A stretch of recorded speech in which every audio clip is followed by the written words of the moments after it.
Island. Hey, Tom Stewart here. Liz Trotter. Our guest today is Laura Smith. This is Smart Business Moves. Yay. Hey, Laura. Hey, thanks for having me. Yeah, we're glad you decided to join us. We know you're super busy right now. Well, actually, I guess you've kind of been super busy for like the last, 2.5 years or something. Yeah. That sounds all right. We defining what busy is. Hey, Denise. Good to see you. Denise's up there. So what's been happening since the last time we're on here? I'm just barely coming out of a 2-week fog. So I haven't even had a nap today. You had way too much fun in Las Vegas. Oh my gosh. I really wish that was true. I've heard a lot of Las Vegas stories. So I don't know. We might need to drill on this a little bit. Yeah. You didn't hear any interesting Las Vegas stories about me, Tom. It was not an exciting Vegas time for me. I was sick way too long. Can you believe it is December? I feel like every month, Tom, you just try to abuse us by telling us how much closer. Reminding us how quickly time's going by. I mean, it's crazy, isn't it? It is. We're going to be doing budgeting and goal setting in December, which I guess is, what a coincidence, because normally those are good things to do in the month of December, right? If you haven't done them by now, December is kind of your last chance, is my thinking. I kind of like to start with at least goal setting in October and November. But if you haven't done anything by December, come on, y'all. You need to get it together now. Get on it. That's right. You got to get on it. And it's the last month of the quarter too. So where you at? Hopefully people are those memes that are like 2022 coming in a month and I'm still processing 2020. No. I still feel like I'm stuck in 2019. Amber, you do not have interesting stories. But Amber, I think I might have been a little bit sick when we were sitting in the hallway talking. But that was big. Convention's very large, lots of air there. So I haven't heard of anybody else coming home with COVID. I would definitely feel guilty. Well, I guess there's more than one possibility as well. So yeah, I would still feel guilty. Yeah, when I was speaking into the little lavalier, and especially on the last day, I really did not feel well.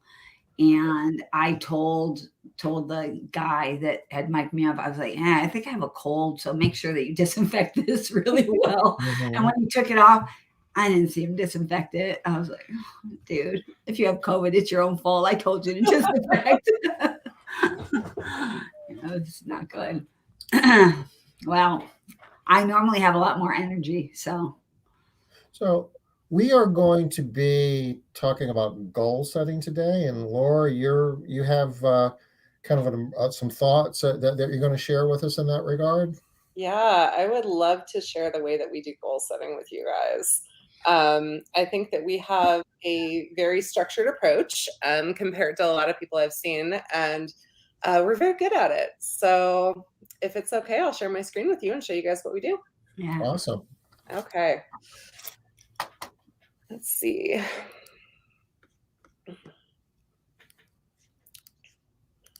Tom, did you notice Laura's eyes on Zoom?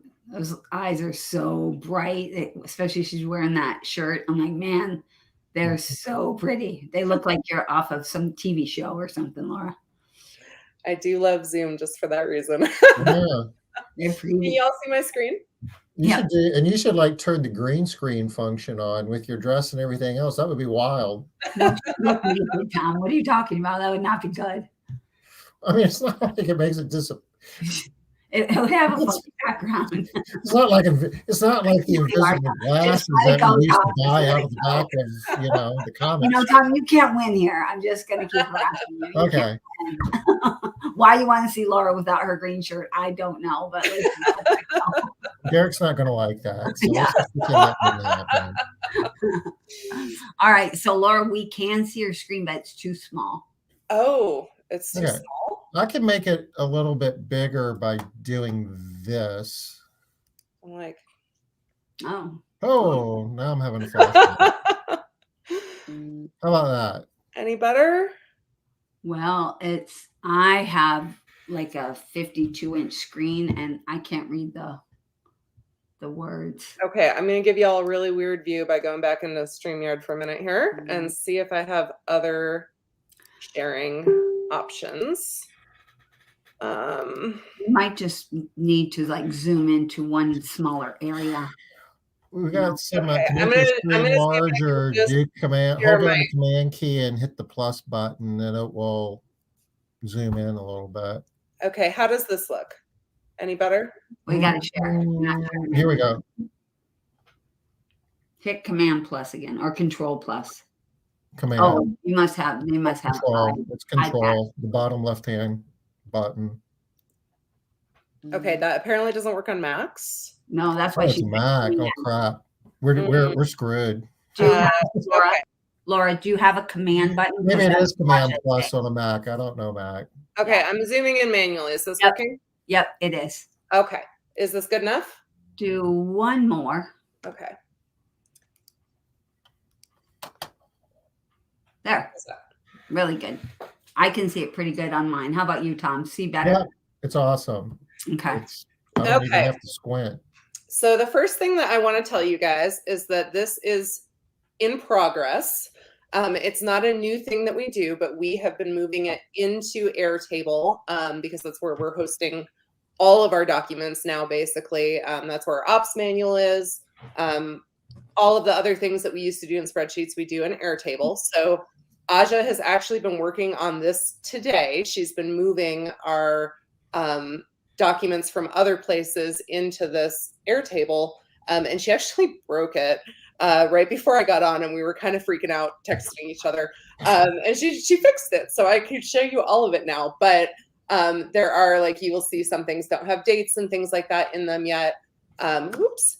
That's not because they don't have them. It's because it hasn't all been moved in yet. So anyways, this is basically how we break down our goals. So we have an annual goal setting meeting every year. And then, sorry, this Zoom thing is kind of weirding me out with how my mouse works. Shoot.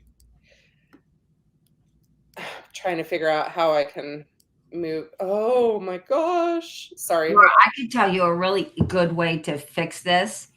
Just go get a real computer. Okay, I have it figured out. So we have an annual planning meeting every year for the coming year. So you can see some of our 2022 stuff is starting to go in there right now because we had our meeting in November. And then we have a quarterly meeting every quarter to basically kind of keep ourselves in check. Are we making our goals? Are we not? What needs to be altered? Things like that. And then every week we have status meetings with every position within my company. So I'm just going to walk you through real quick what this looks like. You can see here, this is the stuff for our wig project from our most recent meeting that she's in the process of putting in right now. This is just books to read, just stuff we keep track of, things that we're going to talk about. And then we have different areas of the business. So stuff that needs to be done with stuff that happens in the office, stuff with teams, stuff with marketing, stuff with clients, stuff with quality. And then we have one called Made Central Wants. So this is where we're listing out all the things that we wish Tom would do for us. I don't see anything there. No, there's lots there. Just do it. Does that little number on the left mean there was like 20 things that you want? All Well, well, that's all that's in there so far. Anyways, obviously you can see there's different views here. You can see it in this sort of view. You can see it based on due date. We have a thing called Maybe Someday that we do, where we put projects that we're not working on right that moment, but that we would like to do at some point. And then you can see incomplete or you can see complete. And then for each project, again, I'm going to go down and use my little bar here. We'll have a category, status, kickoff, all of that. So then here's where our actual goals start coming in. And here's where you can see, like I said, we're building this right now from our old, we actually started this process on paper originally And then it moved into a spreadsheet, and now we're moving it into Airtable in advance of the class that we're teaching. So it'll be easier to share with people. So that's why some of this is not done. But you can see I can filter by Aja, or I will be able to filter it by any individual person who works here.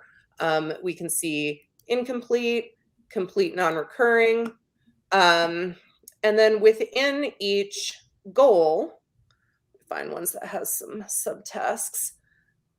We can open that up and it will link the tasks related to it. So here's our goals. Oh, man, she's been working on this today. Let me find a better one. Here's a better one. Okay, so like here's one of the goals. One of the things we talked about is that we felt like we weren't making the best first impression with our clients because their communication or their expectations were not always in line with ours based on our communications. So one of our goals is to improve that this year.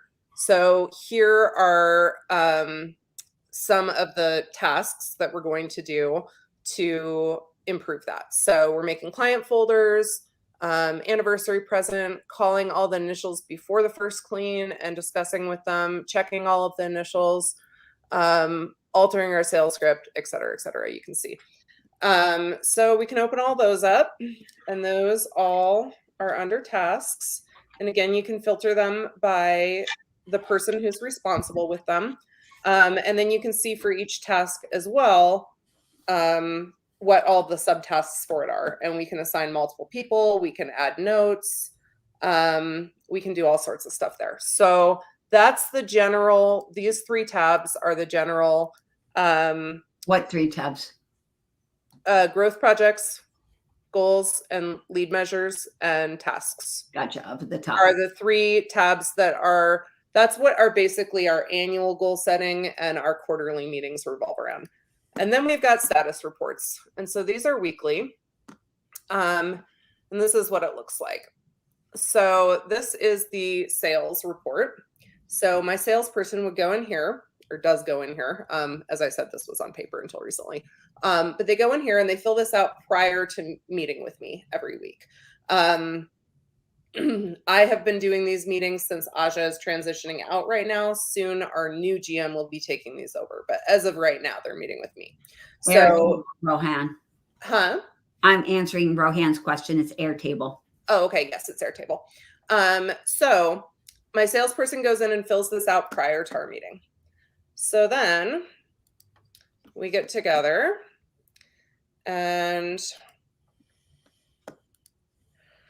this is what it looks like when we get together. I sit down with him and I go through and read all of his KPIs for the week. So how much is in collections, how many clients are over 30 days, what's our close rate stats for the week, all of these things. So we're going to go through and look at all of that. And then what task are you working on? So they can link a record from tasks here to show me what they're working on, and we'll check in on the status of that. But then what we can do is, while we're having this meeting, so I just sat down with him, reviewed all of his stats, reviewed the tasks that he's actively working on and got an update on those. But then let's say we decide, okay, well, I really need you to send out another email newsletter this week because we could use some more spots filled next week. So then I just add a new record.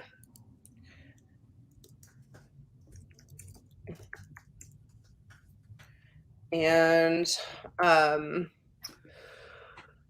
can assign it to, okay, I'm going to assign it to Aja because Colton doesn't have one in here yet. And then we can put anything in here that we want about that.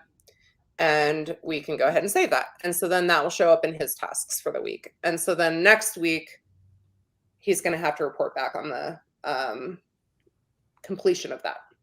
Does that make sense? I'm understanding the accountability piece. The part I'm not understanding yet is maybe you could break it down for us a little bit better as to how you set the different goals. Do you just look at what kind of the things that you've shown us so far, kind of like you just look for problems that you're having, and then you decide that that problem is going to turn into a goal? Or do you actually set like real goals, revenue goals, and client count goals? Do you set goals like that also, or do you just set like problem solving goals? We do. As I said, a lot of this is kind of in progress, so being moved into Airtable. So I'm showing you what we have in here so far.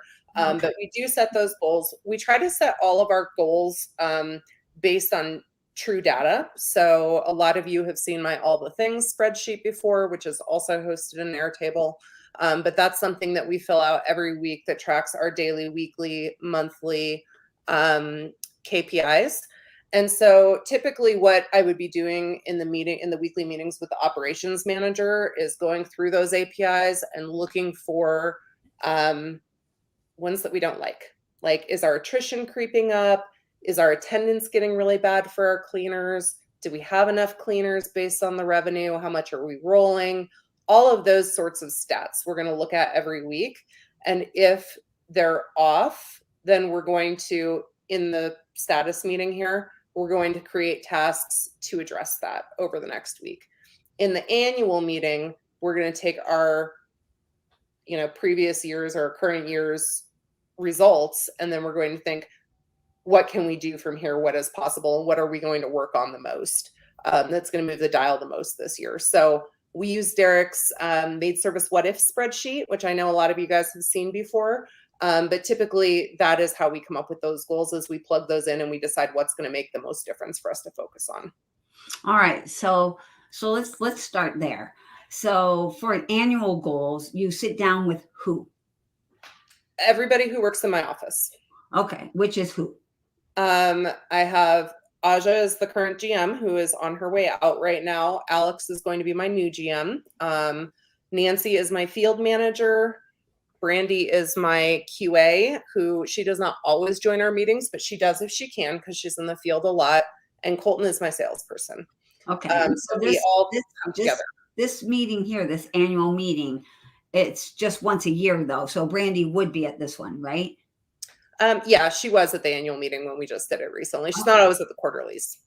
Okay. And so at this meeting, this annual meeting, how long is that meeting, Laura? I'm trying to help people understand like some basic structure of what it might look like. Who's going to be at that meeting? Who's deciding on the goals? Where do they get the numbers, or what types of numbers are they looking at? Kind of taking it down to a more granular level. So typically our annual meeting takes the entire day. And we will rotate people in and out depending on what part of the business we're talking about, so that we have phone coverage. But everybody does participate in it. Typically takes an entire day. Quarterly meetings typically takes about 3 hours to do our follow-up. And then our weekly meeting takes anywhere from 30 minutes to an hour, depending on which position is being met with. The meeting between me and the ops manager is about an hour every week. And then me and the salesperson is about an hour every week. I'm always the one who meets with him because he does our marketing. And I was the marketer before Juno got sick. But then typically the ops manager meeting with the field manager and the QA is going to be more about 30 minutes a week, just checking on KPIs. Okay.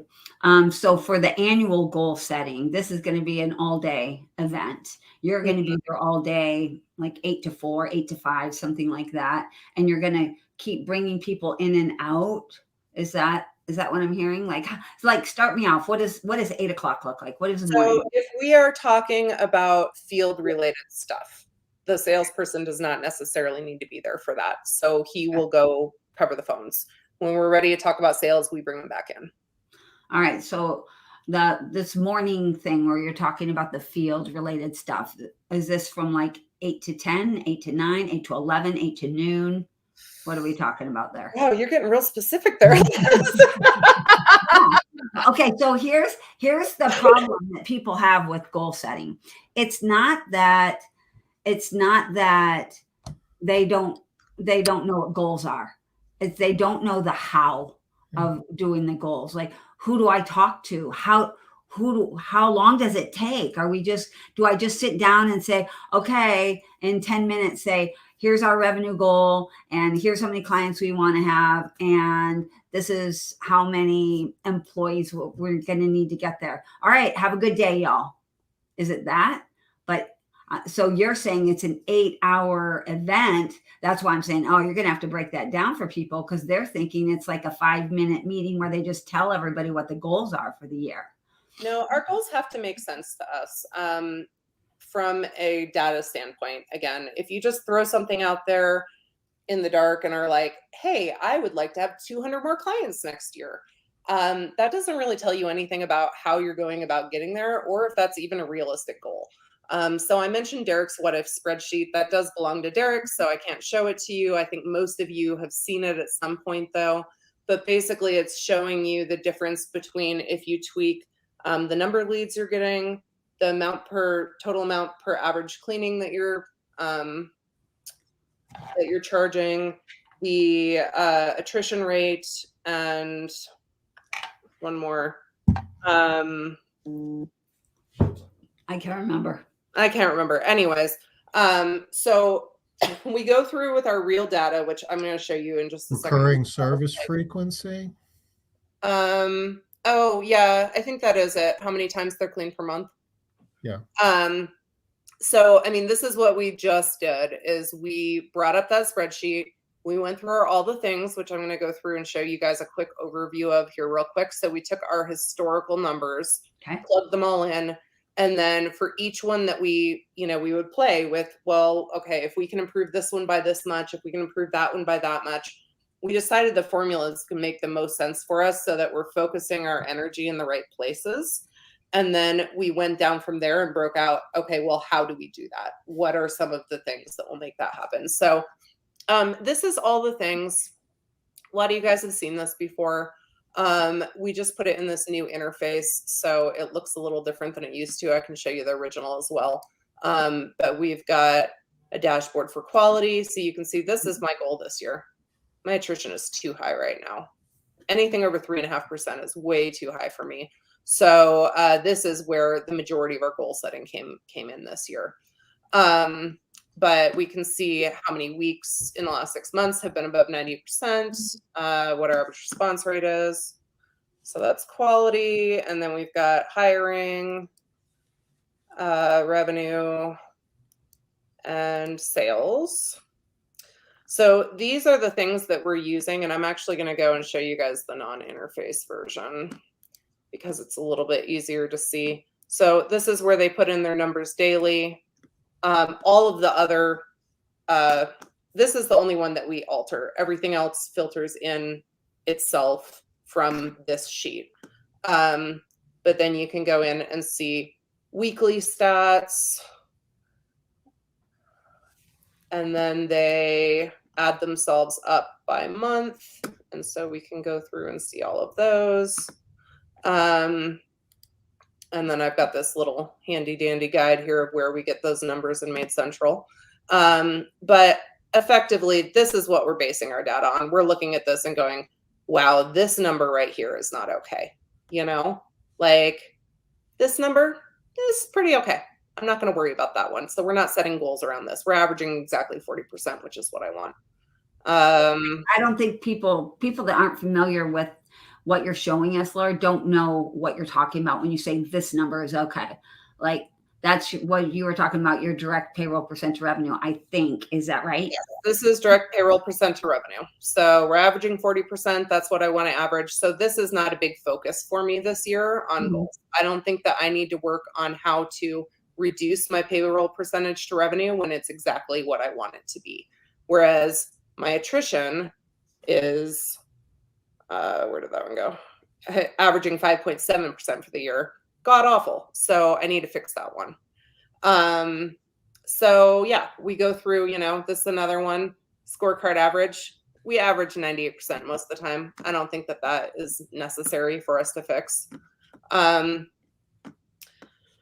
So that's kind of where we're starting, is we're starting with all of our real data, and then we're looking for where do we need to make improvements here. Once we identify the improvements, then we're breaking it out. Okay, we know the end goal, but what are the steps to get there? All right. Tom, why don't you ask some questions for some things that you think people might want to have a little bit more clarity about? Also, anybody that's on the call right now, I know Linda's on here, Amber's on here. Actually, we got a couple of different Lindas. Denise, do you guys have any Yeah. questions about how you might start or what you do or what you might want to do differently? Yeah, we've got a lot of people here. If anybody has any questions, just go ahead and drop it in the chat. We will take it. It looks like it's a fair amount of ongoing maintenance here. A lot of numbers that are being entered. What is the process that you use to maintain this? My experience is a lot of times companies will start implementing a process like this, similar to this same idea concept, and it kind of breaks down because people don't really take ownership of it and do the things that they're supposed to do at the time that they're supposed to do it in order to make it work. And you're constantly chasing people around trying to get them to do what it was that you were hoping they would do. So how do you actually make this work day in and day out? So if you're referring to getting all the data in there and ongoing maintenance in regards to all the things that I was just showing you, all of our reporting, that does have to happen daily, but it takes under 10 minutes. It's not a huge thing to do. So that's a non-negotiable for me because I am entirely absentee. The only time I have anything to do with my company these days is like 2 hours on Fridays. I hold meetings. So I need, sorry, it's the alarm for my daughter's afternoon meds, but she's not here. Some things are just non-negotiable in my company because I am completely absentee. So I need to be able to look at what's going on without having to hound people and ask them a lot of questions.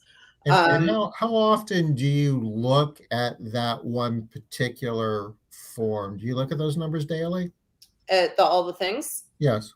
I do not look at it daily. I look at it at least twice a week though. Okay. But the reason we do it daily is because otherwise you're going to get behind, just like you said. It had to become a non-negotiable thing for me. Once we built it, it is, and it's not, I mean, it's a really core part of our company. It's a really core part of how we operate. So it's not something I'm fighting people on. We all need that data. So they fill that out daily. That's the only tab in there they're filling out. The rest auto generates from pulling data from the daily KPI tab. So that happens with that. This, like I said, this is not, so just to explain a few more things that are going to be in here. Right now we have the growth projects, the leads, tasks, and then the status reports where we do the weekly meetings. And that is really a big part of how we hold people accountable to doing what they're supposed to be doing is we check in about it every single week. Every single week, we're going through all the things that are assigned to them and they have to give us updates. And so if something is going awry, we're going to figure it out really quickly and we're going to have a conversation about that. I'll tell you, I don't really have that problem. My office people are amazing. Like I am so blessed. But I truly don't have that problem.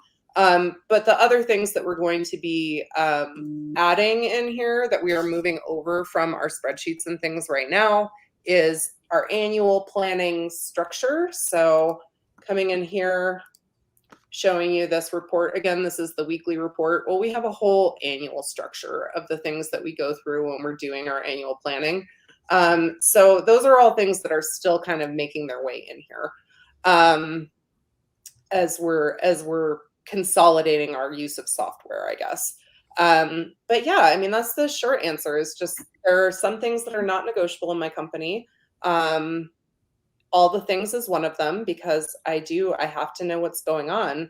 And if I'm, sending them a million questions a day being like, how's this going? How's this going? How many staff are we short? Did you fill up next week yet? Things like that. I'm going to drive them nuts and they're not going to be able to do their job. So they spend 10 minutes every morning filling that out so that I know what's going on and so that they know what's going on. Because if they're not monitoring that information, then we're not steering, we're just floating. I think it's a lot like for people that aren't familiar with how this works, I think a really good way to think of it is you don't really have to remind somebody that drives their car to look at the gas gauge every day when you get in the car, because if you don't do that every day, you're going to run out of gas. So you have to. It's part of the job of driving, is to watch your fuel consumption. And nobody really has to keep reminding you to do that, because you're used to doing it every single day. It would just not occur to you. And it's the same thing as like putting on your seatbelt. Tom is another really good example. You know, somebody might forget to put on their seatbelt one trip to one place. They're in some kind of a weird thing. But the minute they have a chance, they're going to jump right back onto putting their seatbelt on every single time they get in the car. No, Is Liz, it okay you know. if I turn off my share and come back to the camera now? Sure. Oh, yeah, of course. Okay. Sorry, I can't stand it when I can't see myself when I'm talking. Liz, you know I don't check the gas gauge every day. I just kind of I cover actually it know up. that you do, and then you ignore it. You look at it every day to see how many more miles you can eke out of that tenth of a gallon that's left in your tank. Now that gas prices are going up, though, I fill it up more often. It's when they're going down that I try to wait another day to. But you still look at it every day. You Okay. still watch it. So the whole idea here that Laura, I think, is just trying to get across is, it's not anything that she doesn't have to remind people to do it. It's not something that she has to say, hey, did you fill in all the things? No, because that's the normal part of their job. Just like you don't have to call all of your technicians every day and say, hey, did you clean the toilets? Of course I clean the toilets. Why wouldn't I clean the toilets? My normal job. Yeah, So my company is really, really built on structure, and it has been since before my daughter got sick and I had to basically abruptly quit my job. But we've always had this, well, I wouldn't say always, but for the last 6 years, we've been working on this foundation of structure, and it's much easier to get people to comply when it's already laid out, you know, when they know exactly what they have to do, when it's really clear what they have to do and how they have to do it.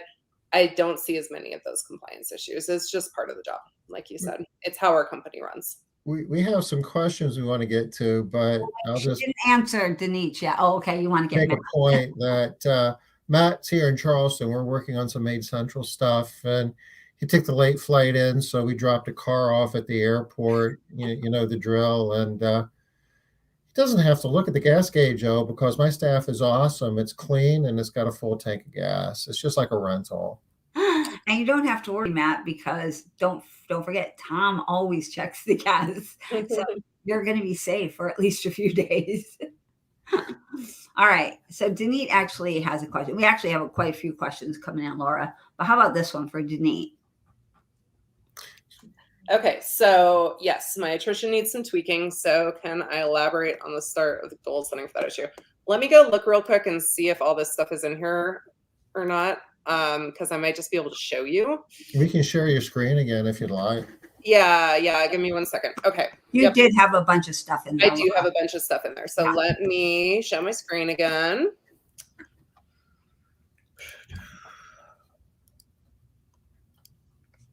So I think that one of the messages that Laura really wants to get across to people is that when you're doing your goal setting, that you're using actual data. You know, find the data, start there. Don't just start with, okay, how much money do I want? Okay, I want to be $1 million company, and so I'm gonna. That's gonna be my goal. Those are wishes. Yeah, those are wishes. You have to know that it's possible from your data, and then you need to have a plan to implement it. So this is a little bit of our attrition project that is in here so far. We're not sharing yet. Oh, it's not sharing? Not yet. Oh, shoot. Okay, hold on. How about now? Yep. Okay. So this is a little bit of the attrition project that we have going right now. Some of the things that we decided when we really sat down, again, remember this meeting takes a long time. And part of it is because we really spend a lot of time trying to brainstorm what the core of the issue is. So we can look at it and go, oh, we're having a lot of client turnover, but we need to know why we're having that client turnover if we're going to fix it, right? So one of the things that we came up with is that a vast majority of our clients that were leaving us were leaving in the first 90 days. We have found this to be true both with cleaners and with clients, that if they make it past 90 days with us, they will typically stay for a couple of years. Almost all of our cleaners and almost all of our clients leave in the first 90 days. So we started brainstorming, like, why? What's going on with that? And we decided that we weren't setting clear enough expectations, that we weren't always making good first impressions. We had a issue with, we had hired a bunch of new people after COVID. Not everybody was like 100% on doing initial cleanings, because we don't actually do almost any one-time cleanings. I don't know if I mentioned that, but so our people don't get practice with initials other than at initials, because we're really not doing any of those. And then client communication. We had some people, we went back through all the people who canceled in the last quarter. We had some people that were canceling because they were frustrated with us because of different communication things on the office side. So from here, we made some subtasks of things that we thought we could do that would prove that 90-day retention. So that's our measurement, is the 90-day retention rate, number of initial clean complaints, numbers of initials who cancel before the initial, which that one is actually about booking out too far, and then our response time. I don't know what just happened. So those are our measurements. And then these are tasks related to that. And then another one for us is scheduling, flexibility and consistency. We are by far the biggest company in our area. We're over double the size of the next biggest company after us. And so we're really in demand. And one of the things that we found is that if we don't keep hiring paced well enough with client demand, then we end up getting really far out. Like on average, I would say most of this year, we've been booking more than a month out. So if they call and want to set up cleaning with us, we'll be like, yeah, we can get you in for your initial in 4 to 6 weeks. So what we were finding is, again, with those 90-day retention rates, we had a lot of people that would sign up for service with us and then lock us out of the first clean because it was 6 weeks later. So we needed to figure out, what are we going to do about that? We also were in the middle of a big roll train for a while, which a roll train for us is when we're bumping clients off the schedule because we don't have enough room for them. We do have a system for how we handle that so that it doesn't happen to the same people over and over again. But we were starting to have that problem. And then we realized that we were saying no to almost everyone who asked for accommodation for us. If people called and said, hey, tomorrow's not going to work for me, could you get me in on Thursday instead? Our answer was pretty much always, no, I'm sorry, you'll have to wait until your next cleaning. Because we just didn't have enough staff for it. And we were adding clients so fast that even when we hired people, we would just fill them up and we wouldn't leave that room. So I don't know that I see it in here, but one of the things that we decided is that we're going to always keep 4 more people hired than that we're not booking, just to fill in those gaps. And then, quality, consistency, staging. We're starting to notice that there's some gaps between our cleaners in what people are doing from a staging aspect, not necessarily from a cleaning aspect. So we're going to be running a staging contest about that. All sorts of things. I mean, you can see it's just the start of it, but that is kind of the process that we're going through. When we see that we have a number we don't like, we're going to go through and be like, okay, but why? I think you gave some good examples. Denise, was that helpful? I feel like she gave you exactly what you were looking for there. Denise wants to know, follow-up question, what does staging mean? So staging is something that I'm sure you all do, but maybe you don't talk about in this sense, but it's the way that you arrange things, not the way that you clean things. So for example, we really like to do staging for kids. And oh my gosh, I have a quick story to tell you. It killed me.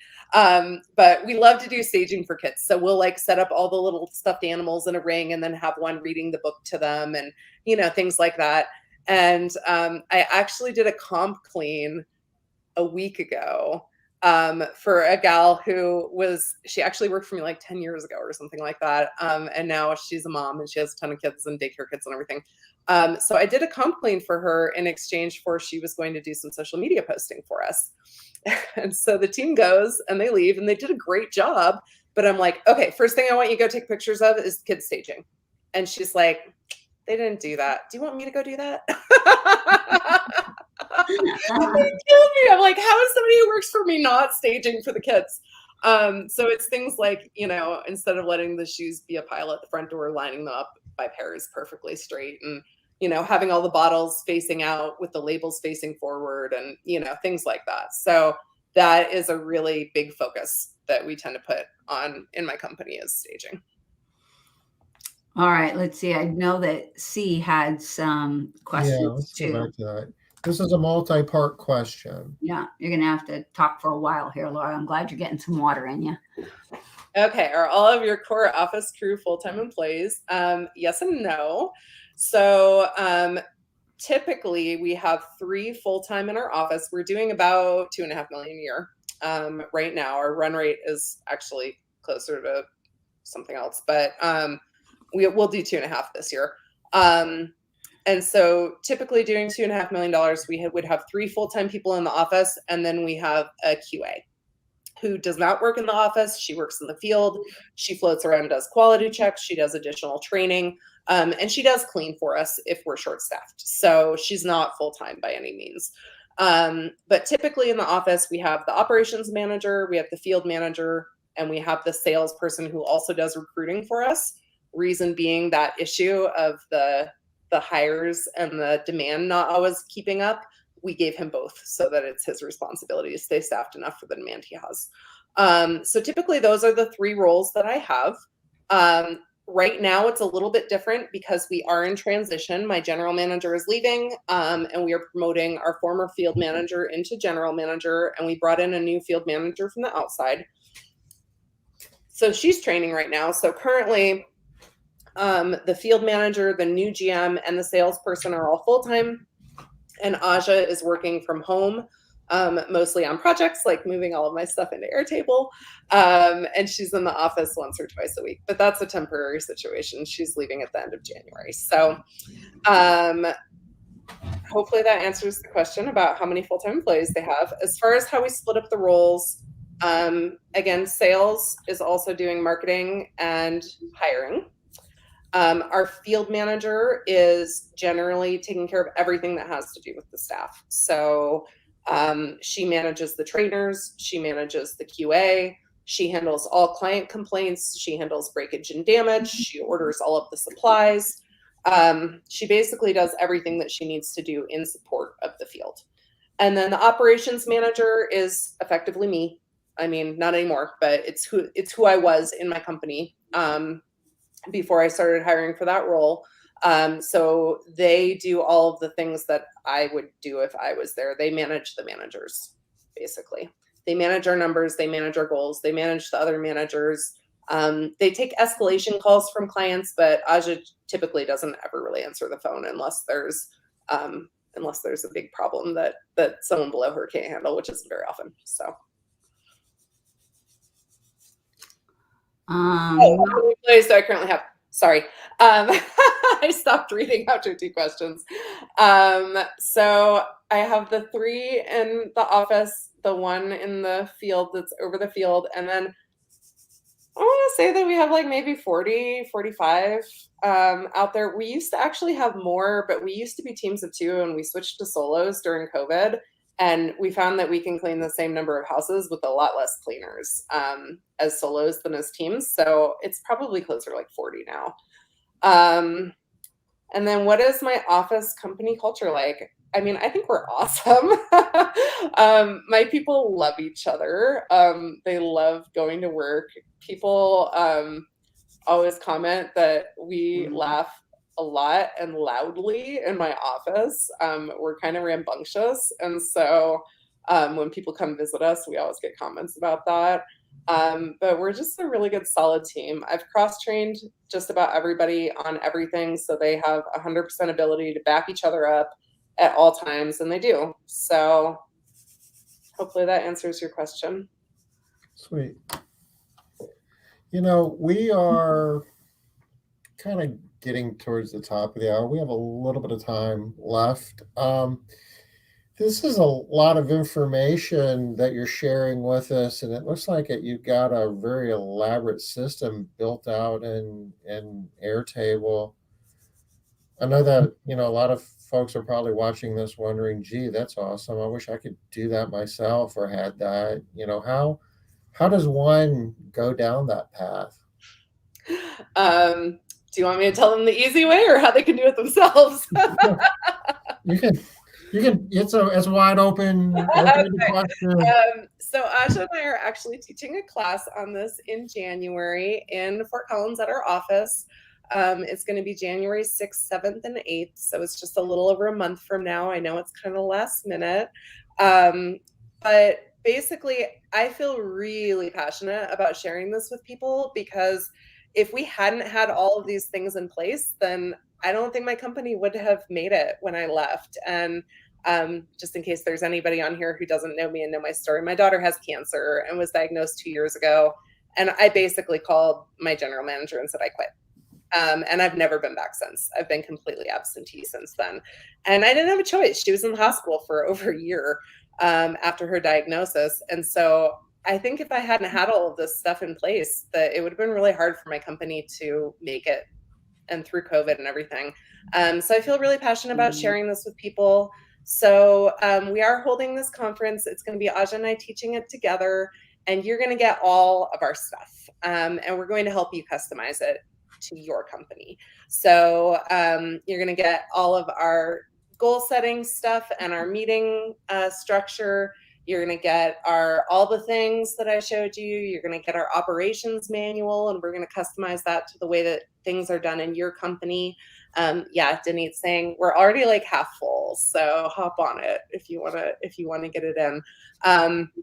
But so that's going to be in January, and then we actually have a follow-up online in February. And the February can be a follow-up or it can be a standalone. So if you can't come to Colorado in January, you can take the online course and you're going to get all the same content through that time period.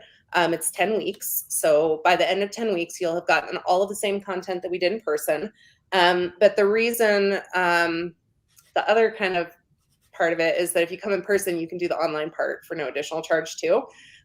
I go to conferences all the time and I get so many ideas and I go home and I don't do it. Or at least that used to be my life, because I would go and I'd be like, oh my gosh, this is so great. And then you get home and it's like all this stuff's going on and you never get around to doing it. So the reason that we're doing the online afterwards is both for people who can't come in person, but also it's accountability. We're going to go through it all again online. We're going to give homework. We're going to have open question time every week. So we're going to make sure that you actually get this stuff done. So that's the easiest way to do it, is to take mine. You could build it yourself, but I didn't show you guys the operations manual on this call, but just the operations manual itself that we have in Airtable took Aja, feel free to chime in here, Aja, but I think 90 hours or something crazy like that. And I actually think that we're still moving some things into it. So I there's probably some people that aren't real familiar with Airtable, but that's like a online SaaS product that's kind of a cross between Excel and, say, some database application. yeah. And Yeah. so if I signed up, 100 hours on it, it's been close to 100 hours on it, and she's still not done moving it into Airtable. With the reason we're moving everything into Airtable, I think I said, is both because it's hard to break, and also because it's easier to share with other people. So she says 100 hours just on one of the documents that we're going to be sharing with you. So you will have to have an Airtable account, though. That's a very. So I get I sign up for your program. I get an Airtable account, which is relatively inexpensive, I presume. Yeah. Do you know how much more? I'm paying $120 a month right now, but I think I have 4 seats. So I'm thinking it's $30 a seat. And if you don't have a whole bunch of office people, you don't need that many seats. Yeah, you can do it for as little as about $30 a month. Well, and there's a free version too, and I'm testing it out with my sister tonight to see whether our stuff can be supported through the free version, or kind of what. Oh, Aja says $15 a month per person for the low level and $30 a seat for the pro level. So yeah, I'm doing some testing with my sister tonight on the free version, but you will need an Airtable account. Once you sign up for the class, we will be reaching out probably beginning of next week to everybody who signed up with hotel information, all of that, and then also to get your Airtable information so that we can start transferring all of our stuff to you. And you're going to get the all-star version. So you're going to get my whole operations manual, my whole all the things, and my whole goal setting spreadsheet. You're going to get all that stuff with my data in it. And then we're going to spend the class going through and revising it for your company. And we're going to cover a lot more stuff other than just the Airtable stuff. That's the hugest part of the project. That's 4 years of Aja and I's work is an Airtable. But there's going to be a whole lot more than that too. We have a question. Where do we go to get more information? It looks like Aja just popped the link down there. Tom, maybe you could copy it over to the other pages. All effort. All right. All right. Also, Laura, I had somebody ask me about, well, what if I went to the Juno event? Should I still go to this? Because didn't they already get all of the stuff on a flash drive? They did get all the things. That will be an overlap. Other than that, a lot of this is going to be different stuff, though. And it's not just the stuff, though, right? I mean, No. what I said was the whole point of going is it's not just the stuff; it's the implementation. Yeah. It's putting it all into place. A large part of the class is going to be editing the things for your own use. Yeah, and we're going to go over a lot of goal setting, problem solving, leadership stuff. Basically communication stuff, a lot of communication stuff. Basically, I want to give you all of the tools to be able to step out of your own business at a moment's notice, whether that be due to an emergency like I had, or just because you want to step back and work on the stuff that's actually important to move the dial versus just getting caught up in the whirlwind of the day-to-day. So there will be a lot, and a lot of it will be, yeah, Aja says, tangible materials plus theory methods all together. So it's going to truly be more of a workshop. You're going to implement things out of this to help your business run from a stronger base. And another part of this, which I think is unique and new, is the material now resides within Airtable, which makes it shareable. It makes it a lot more usable. So that alone, I think, is a tremendous upgrade. Yeah, versus a thumb drive full of files, for sure. And another really great thing about Airtable too is everything is trackable, right? So you're able to see who's doing what, who's responsible for what. You're able to have that oversight without having to try and remember stuff. Everything's right there in a way that you can just see it. So, all right. So today, this, for those of you that are on here thinking, what is this, just a pitch for Laura's class? It's really not. It's not a pitch. No. This whole month we are talking about budgeting and goal setting. But the reason why one of the reasons we wanted to bring Laura on is because she does have this program that does fit in exactly with what we're talking about. So, and everything we've done, you can recreate easily also too, if you want to do. It's that 100 hours of work into it or not, but it's all 100 hours just into one form. I know you don't even want to know for all of it. But yeah, the principles are sound, and you don't have to get it from me. So And quite honestly, it's 2022, for goodness sakes, and we're quickly moving in a direction that everything's happening fast, and there's no sense in trying to reinvent the wheel and there's years of work. And we're promoting, we're sharing with you a product, we're sharing you with an opportunity, speaking to the audience here. But goodness gracious, for a lot of us, it is a heck of a lot better option and your next best alternative when it comes to putting together a planning tool. And one more thing, Tom hit on it here too. We're looking at 2022. If you are still doing things the same way that you've been doing them, the way you were doing them 5 years ago, y'all need to upgrade. You're moving in a direction where you're going out of business and you don't even know it. Yeah. The world is passing you by. Yeah. And quickly. Ever since COVID hit, things have really escalated, and there's been there's a new velocity right here to everything that's going on. So you need to be looking at, what do you need to change? What needs to be improved? What needs to be upgraded? And I don't know. You can see that Laura's on the front end of that, trying to figure out ways to make that work in a bigger way, not just here's a new form, here's this form, fill this form in. It's not that. Okay, so for goal setting, because we got one last minute here for goal setting. Bottom line is, here we are at the end of the year. You need to be setting your goals for 2022. We got a whole month left, Liz.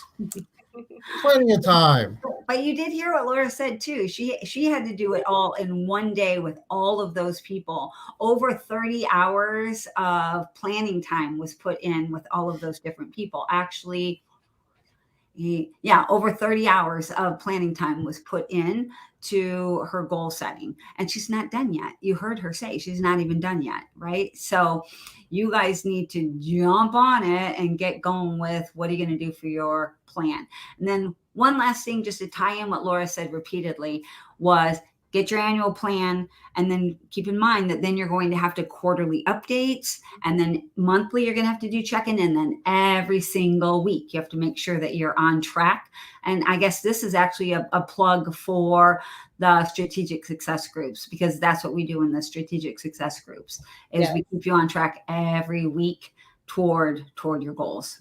I just want to say all of my managers are in Liz's strategic success groups. All of them, including Aja, who's leaving. I mean, every person in my office is in Liz's groups, and we love it. It is a huge, huge tool to keep you on track. Keep it on track. It's not easy to stay on track. Things move so fast. So thanks, Laura, sharing all of your stuff. And I know a lot of you guys are out there looking at some of that data going, wow. Yeah, see all that data in real life in January too. Great investment for your business. So we are at the top of the hour. Laura, this was good stuff. Very useful, fun. We love our numbers. So it was good. And yeah, absolutely. Awesome way to kick off budgeting and goal setting month. But we're not done yet. We're just getting started. We're going to be back Monday, 5 o'clock Eastern, 2 o'clock Pacific, and you guys can figure the rest out from there. Guess who our guest is going to be Monday, Liz? I do not remember, Tom. Kedma. Oh, that's right. Kedma's coming on. She's going to be talking about budget planning in 2022, and she's been a guest a couple of times on Smart Business Moves. And if you've seen her before, I don't need to say anything more. I know you're going to be here. And if you haven't seen her before, do yourself a favor, catch Kedma. She rocks. Well, and if you haven't seen Kedma before, you need to make sure that you get a nap 30 minutes before the show starts, because she is going to work your brain out. You're I know. I know I will be. Yeah. All right, y'all. Thanks so much again, Laura. Oh, Laura's frozen. At least she froze. Here you go. Freeze. The internet, at least the internet hung with you for the last hour here. So that's right. All right. Thanks so much, guys. Take care, guys. Have a good week. We'll see you Monday. Laura. See y'all later. Bye.